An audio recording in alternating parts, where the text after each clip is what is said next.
के नागौर की, जहां 10,000 किलो विस्फोटक मिला है।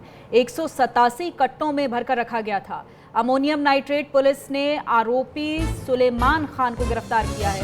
राजस्थान को दहलाने की ये बड़ी साजिश नाकाम हुई है।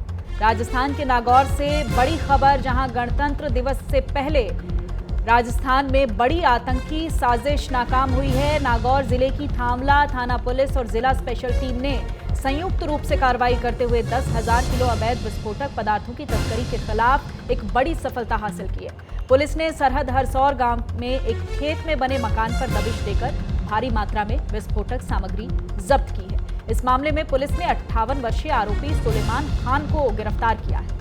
मौके से करीब 10,000 किलोग्राम अमोनियम नाइट्रेट बरामद किया गया है, जिसे 187 कट्टों में भरकर रखा गया था। तो बड़ा सवाल, आखिरकार नागौर में ये क्या हुआ है? राजस्थान को दहलाने की साजिश नाकाम हुई है। करीब 10,000 किलो अमोनियम नाइट्रेट बरामद किया गया है और जिसे 187 कट्टों में भरकर रखा गया था। अमोनियम नाइट्रेट सरहद हरसौर गांव में पुलिस ने दबिश दी है। थामला पुलिस जिला स्पेशल टीम की ये कार्रवाई, जहां 58 वर्षीय सुलेमान खान को गिरफ्तार किया गया है। पुलिस ने एक खेत में बने मकान में दबिश दी है। तो कहां से ये विस्फोटक आया है, ये बड़ा सवाल है। नागौर से सहयोगी हरीश आचार्य मेरे साथ जुड़ गए हैं। हरीश, तमाम जानकारी दीजिएगा, किस वक्त ये विस्फोटक बरामद हुआ है और अभी किस तरह की डिटेल्स हैं वहां से?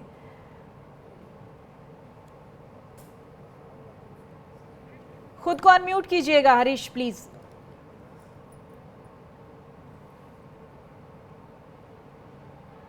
जी हरीश, अपना माइक अनम्यूट कीजिए प्लीज हरीश।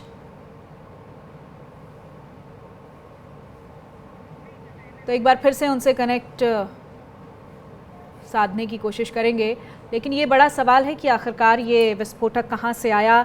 राजस्थान में 10,000 किलो विस्फोटक बरामद हुआ है। तो ये बड़ी चिंता का विषय है कि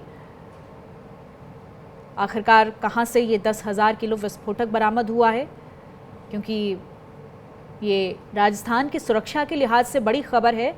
राजस्थान को दहलाने की ये साजिश नाकाम दिखी, लेकिन बार बार जो इस तरह का माहौल ख़राब करने की कोशिश हो रही है, जो एक डर भय पैदा करने की कोशिश हो रही है, ये एक बड़ी चिंता का विषय भी है। फिलहाल 58 वर्षीय सुलेमान को गिरफ्तार किया गया है। आप तस्वीरें भी देख रहे हैं। गिरफ्तारी के बाद पुलिस ले जाते हुए सुलेमान को, लेकिन ये बड़ा सवाल है कि राजस्थान की सुरक्षा के लिहाज से ये बहुत बड़ी खबर है कि 10,000 किलो विस्फोटक वहाँ पर बरामद होता है, और वो भी तब जब गणतंत्र दिवस को लेकर सुरक्षा चाक चौबंद हैं। लगातार प्रशासन एक्टिव है तमाम जगहों पर, लेकिन वहाँ से इस तरह की खबर सामने आना ये एक बेहद चिंता का विषय भी है। राजस्थान के नागौर से ये तस्वीरें। हरीश मेरे सहयोगी एक बार फिर से जुड़ गए हैं। हरीश, मेरी आवाज़ आ रही है क्या आप तक? जी आ रही है आवाज मैडम। हरीश, तमाम जानकारी दीजिए, किस वक्त ये विस्फोटक बरामद हुआ है और अभी क्या अपडेट है इसमें?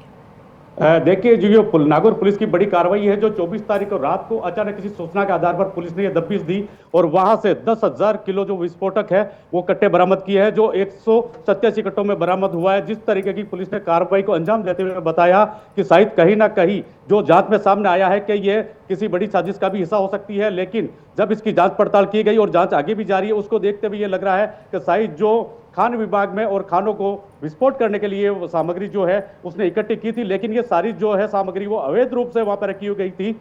इसी आरोपी पे 2014 से करीब अभी तक लेके ये चौथा मुकदमा है, जिसमें 3 मुकदमे पहले थे मुकदमे, उसके अंदर 2 के अंदर बरी हो चुका है और एक की जांच अभी भी जो विचाराधीन है न्यायालय में। उसी को लेकर पुलिस ने इस पर बड़ी कार्रवाई की है। अपने जो सूचना तंत्र उसको मजबूत रखते हुए राजस्थान के लिए हो सकता था ये जो 26 जनवरी गणतंत्रता दिवस था, यह कोई बड़ी साजिश का शिकार हो सकता था, लेकिन पुलिस ने उसे नाकाम कर दिया। उसी को देखते हुए इस आरोपी पे कड़ी नजर पुलिस बनाए रख रही है और उसकी कड़ी से कड़ी जोड़ने की कोशिश कर रही है। जिस तरीके का विस्फोट जो है यहाँ पे बरामद हुआ है, नागौर जिला का डेगाना जो तहसील पड़ती है उसी के अंदर थामड़ा थाने के अंतर्गत हरसौर जो गांव आता है उसमें बरामद हुआ है। गांव से करीब 25-30 किलोमीटर दूर एक फार्म हाउस था, वहां पे जो ये नजरअंदाज करके और छिपा के रखा हुआ था विस्फोटक।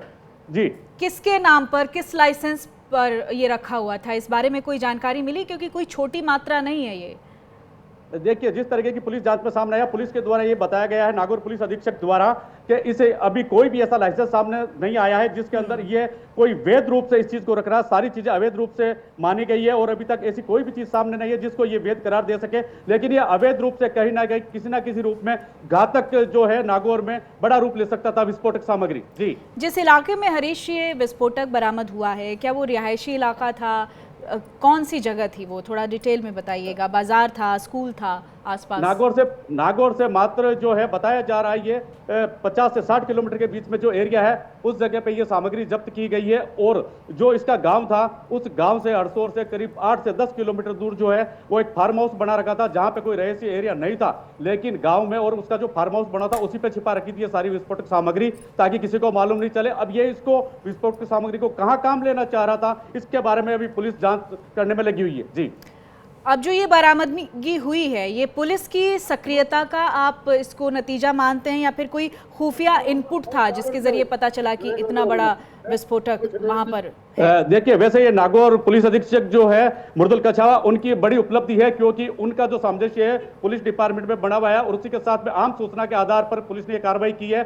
और इसी को देखते हुए नागौर की जो साजिश कुछ लग रही थी आगे हो सकता है 26 जनवरी, उसी को नाकाम करने में पुलिस अधीक्षक मृदुल कछावा जो है वो बिल्कुल सक्षम रहे और बड़ी दुर्घटना नहीं होने दी। जी, अच्छा हरीश, एक बड़ा सवाल ये भी है कि देखिए, गणतंत्र दिवस के मौके पर सुरक्षा चाक चौबंद होती है, तमाम प्रशासन एक्टिव होता है, लेकिन ये कहाँ से, किन परिस्थितियों में आया, ये सवाल प्रशासन पर भी उठता है कि इतनी बड़ी संख्या में विस्फोटक बरामद होता है। आप तमाम सुरक्षा की बात करते हैं, लेकिन एक इलाके से इतनी बड़ी संख्या में विस्फोटक मिलता है।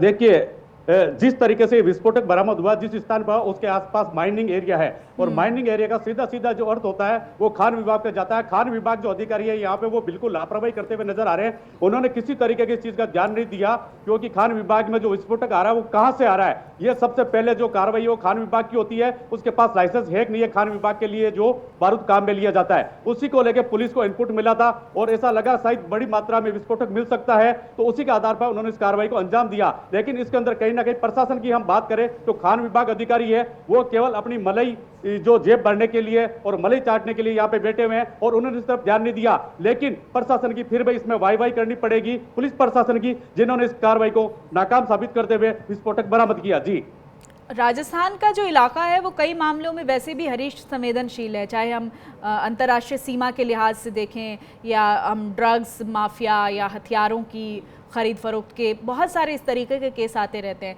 तो ये जो राजस्थान की सुरक्षा के लिहाज से भी बहुत इम्पोर्टेंट है। देखिए, राजस्थान की जो है अहमियत वो अलग अपने आप में जगह है, लेकिन देखा जाए तो जिस तरीके की बड़ी साकाम को जो साजिश हो रही थी उसको नाकाम किया है, क्योंकि विस्फोटक सामग्री किस लिए काम में ली जानी थी ये अभी तक मालूम नहीं चला है। और उसी के साथ में देखा जा रहा है कि जब इसकी जांच आगे बढ़ेगी, पुलिस अधिकारी इसकी निष्पक्ष जांच करेंगे, तब ये चीज सामने आएगी। और अभी एक बड़ा इनपुट सामने आ रहा है, NIA की जो टीम है वो भी हरसौर पहुंची है उसी स्थान पे जहां पे अभी जो 24 तारीख को विस्फोटक सामग्री बरामद हुई है बड़ी मात्रा में। और उसके बाद में एक बड़ा अपडेट हुआ है, वो ये है कि आरोपी जो सुलेमान है उसकी तबीयत अचानक खराब हुई है, उसको पुलिस जो है अजमेर लेके गई है जांच के लिए। जी, हरीश, जिस तरीके से आप इस आरोपी का बैकग्राउंड बता रहे हैं, 3 से 4 बार इस तरीके के मामलों में पहले भी संलिप्त पाया गया है, उसके बावजूद ये कैसे ढिलाई बरती जा रही है कि एक शख्स बार बार एक ही तरह के केसेस में इन्वॉल्व पाया जा रहा है? पुलिस जांच की हम बात करें तो पुलिस जांच ने पहले जब इसको गिरफ्तार किया था फर्स्ट, तो उस समय इसके पास लाइसेंस था, तो इसीलिए उसके अंदर इसको जमानत मिल गई और ये बरी हो गया। और उसके बाद में दूसरे में भी इसका जो पहले वाला लाइसेंस था वो काम आ गया और इसीलिए उससे ये जो है बच गया। लेकिन तीसरी बार में जो विचाराधीन मामला है उसके अंदर इसके साथ विस्फोटक सामग्री और कुछ कारतूस और बंदूकें भी मिली थी। उसके बाद में वो विचाराधीन है अभी कोर्ट में और पुलिस जांच में भी उसमें कहीं ना कहीं साक्ष्य मिलने की उम्मीद है। लेकिन जो चौथा मामला आया वो इतना बड़ा विस्फोटक मिलना अपने आप में एक मायना रखता है। उसी को लेकर पुलिस और NIA की जो टीम हरसौर पहुंची है उसी को लेकर नए इनपुट की तलाश जारी है। जी, अभी NIA की टीम वहां पर किस वक्त पहुंची है हरीश? अभी से 1 घंटे पहले की सूचना आ रही है, NIA की टीम वहां पहुंची है और वहां पे अपनी कार्रवाई कर रही है। कौन कौन लोग उस टीम में शामिल हैं इस वक्त, प्रशासन के कौन अधिकारी वहां पर हैं और उनकी तरफ से 1 घंटा अगर हो गया है तो कोई डिटेल, कोई अपडेट आई है क्या सामने? अभी तक उनकी जो अपडेट है, डिटेल आनी बाकी है, क्योंकि यहाँ से जो पुलिस सुपरविजन में जो कार्य किया जा रहा है वो है, और इसके अलावा प्रशासन के 3-4 अधिकारी है, और उस क्षेत्र के जो अधिकारी है जहां पे ये विस्फोटक बरामद हुआ है वो एनआईए की टीम के साथ में बिल्कुल सहयोग में वो उपस्थित है। जी, बहुत बहुत शुक्रिया हरीश आपका तमाम जानकारी के लिए।